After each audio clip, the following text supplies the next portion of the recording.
Good morning. This is day 89 of the Ukrainian resistance, and welcome to the Media Center Ukraine. Our day today, we will start with a briefing of Roman Slaston, Director General of the Ukrainian Agrarian Business Club Association.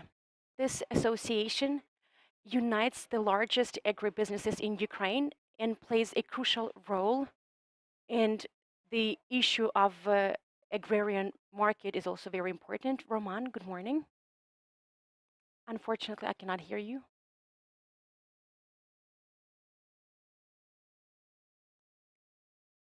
Let's wait a little bit. Roman, can you hear me now? Good morning. Yes, I can hear you very well. So let's get started. My first question is as follows. What is the current status of Ukraine's agrarian sector? The situation is not the best one, which is obvious. I cannot really say that the current status of Ukraine's agrarian market is normal because we have the war raging in our country. Nonetheless, agribusinesses continue operating. They have already sown 12 million hectares of land. These are spring crops. The lion's share includes grains, also barley, sunflower, and some vegetables as well, like potatoes and other vegetables. This year, we also have to compensate for those crops and vegetables that are usually grown in the south of the country. In Kherson region and Zaporizhia region, we used to grow enormous quantities of vegetables. For about 1 week, the sowing campaign will still be in the works. There are some obvious challenges, shortages of funds, and there's also a deficit of diesel fuel. This is an enormous challenge for multiple agribusinesses and agrarians. They don't have enough diesel fuel to be able to engage in full-fledged operations. They might have enough diesel fuel to finalize their sowing campaign, but not for further operations. Those agribusinesses that are located closer to the battle areas are struggling as well. The same is true about those territories that were temporarily occupied because there are still remnants of mines and explosive ordnance. There are still airstrikes. There have been about 5 to 6 missile strikes. These are the ones that have been highlighted in the media, or we've had some cases of tractors blowing up on mines. In many cases, the tractor drivers have sustained injuries. Fortunately, most of them are alive, but unfortunately, we also have some fatalities. Roman, how much Ukrainian grain do we have in silos, and what are the prospects? Will we be able to export this grain or not? Or maybe we will have to dig everything into soil? Exports are going up slowly but gradually. At the beginning of the war, we had upwards of 20 million tons of grain to be exported, excluding the stock that we have in place for domestic consumption. Last year, we had a record harvest, 86 million tons of grain.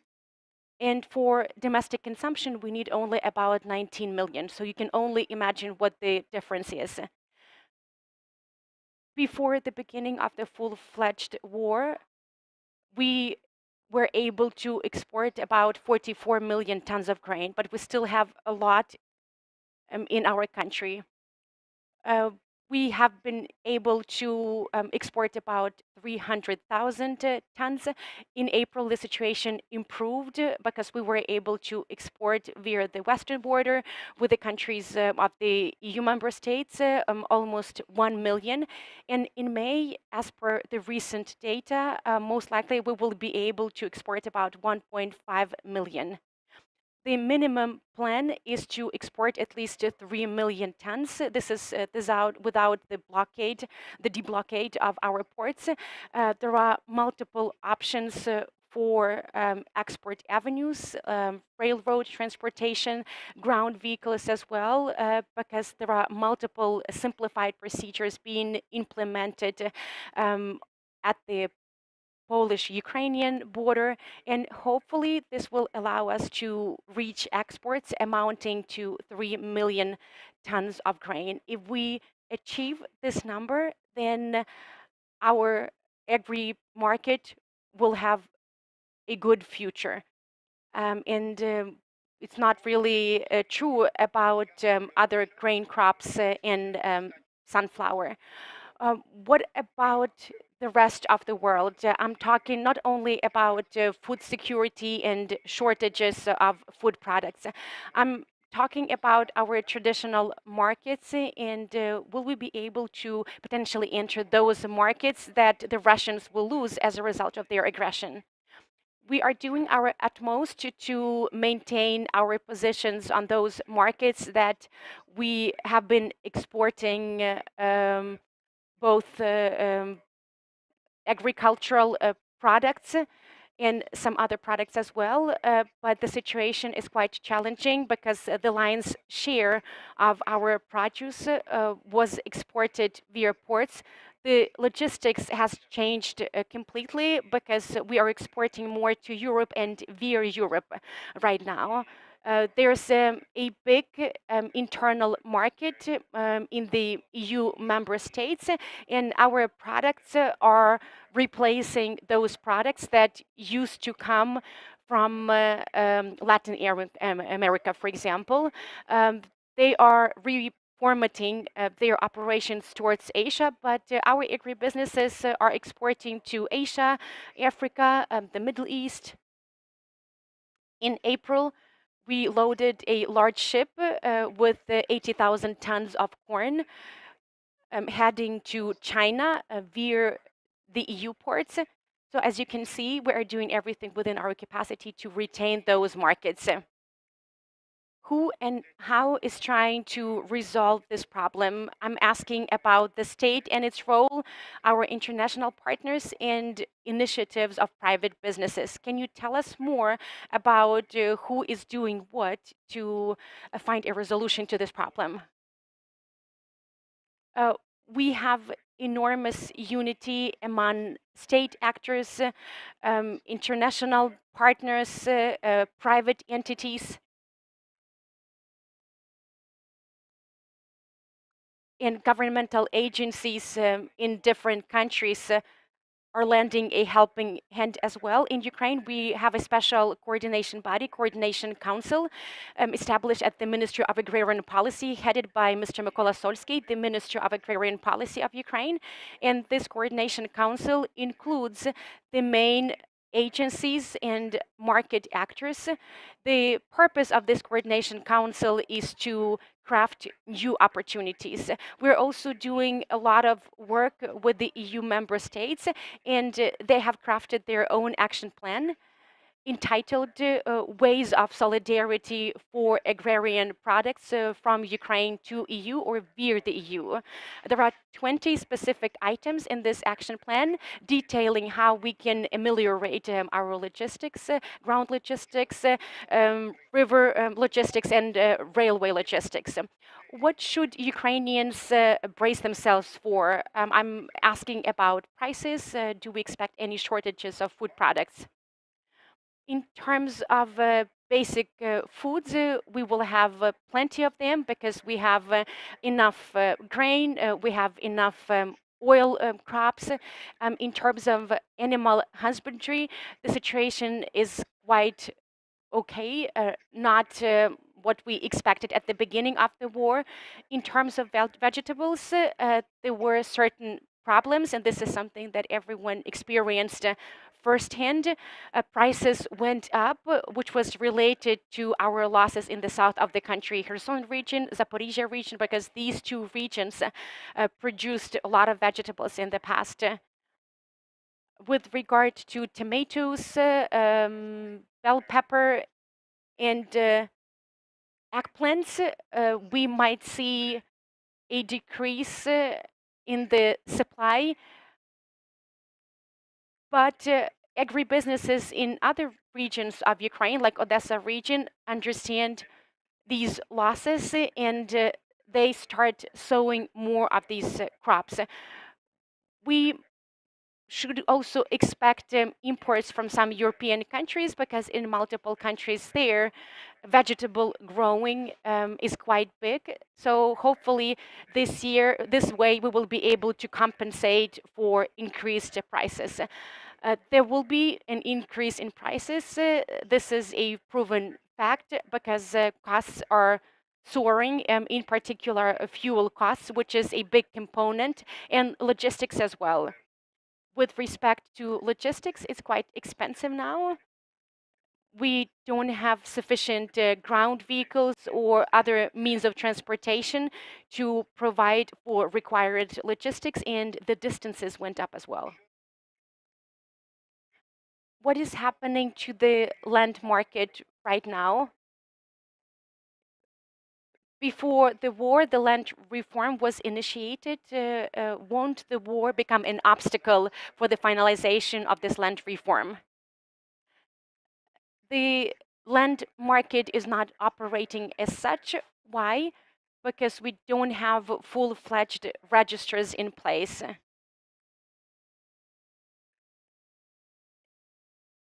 We don't want to conclude any agreements without registers because it might turn out later that these agreements are void. We want to avoid raids and some other negative phenomena, and that's why this process was put on hold. I think that it's a smart and astute decision for the time being. That said, we can see that there's an avid interest in purchasing land, in investing in agriculture, even under the current conditions. I believe that once the war is over, once the martial law is over, this interest will pick up even further, and we will be able to breathe new life into our market. My last question is as follows. What kind of support do agribusinesses need from the state? We all are very grateful for the support and program implemented by the government. I mean bank loans at privileged interest rates, at zero interest rates,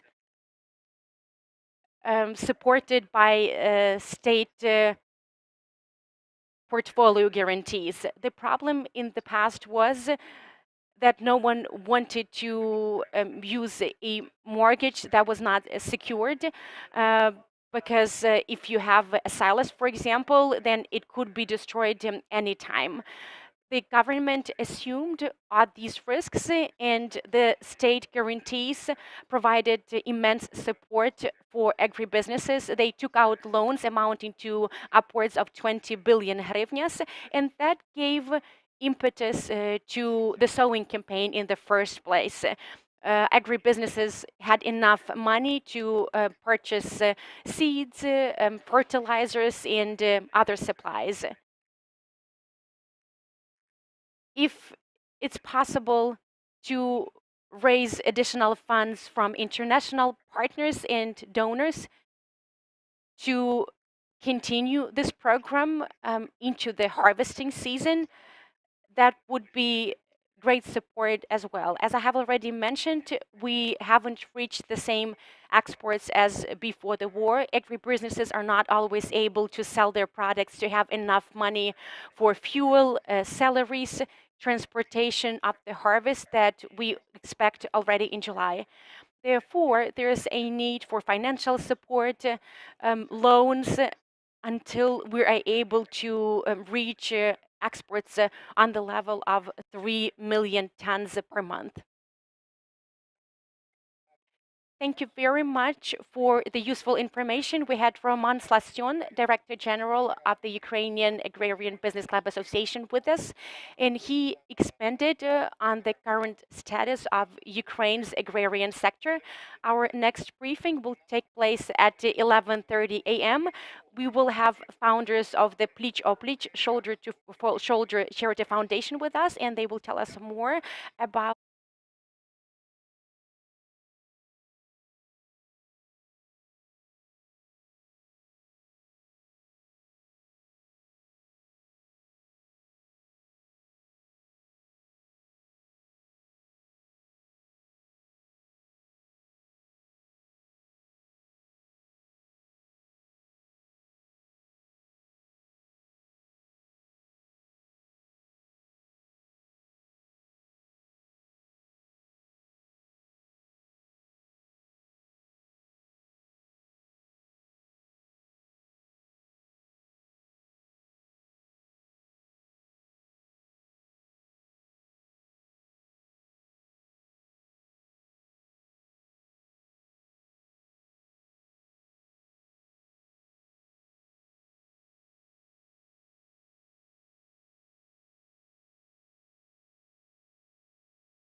Good morning. This is day 89 of the Ukrainian resistance, and we are ready to start our next briefing. We have here today representatives of the Plich-o-plich, Shoulder to Shoulder Charity Foundation. It supports the Ukrainian army, and it's a great pleasure of mine to invite up here Mr. Ostap, director of the Charity Foundation, Mr. Nazar Shlapak, vice president in charge of foreign relations, and Mr. Bohdan Demkiv, vice president in charge of domestic relations.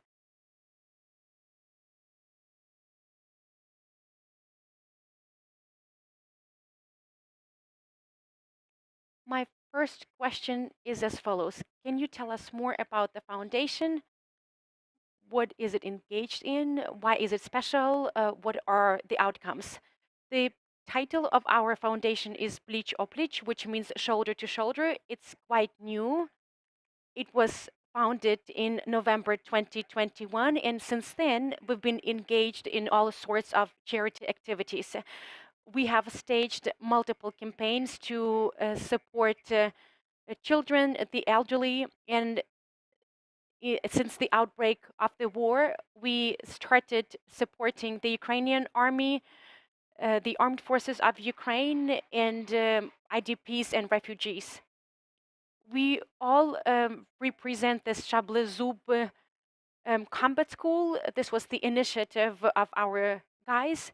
We created this foundation. A lot of our guys are fighting on the front line right now, so we have first-hand understanding of what they need, what they do not need, what we should provide them with, what not.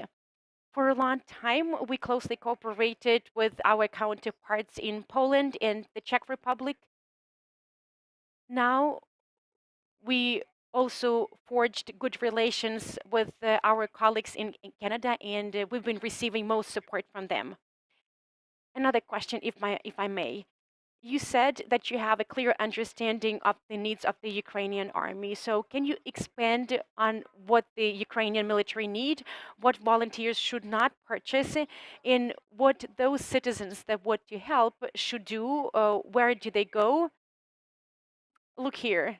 If we're talking about things like weapons, heavy armament, this is something that volunteers will not be able to obtain.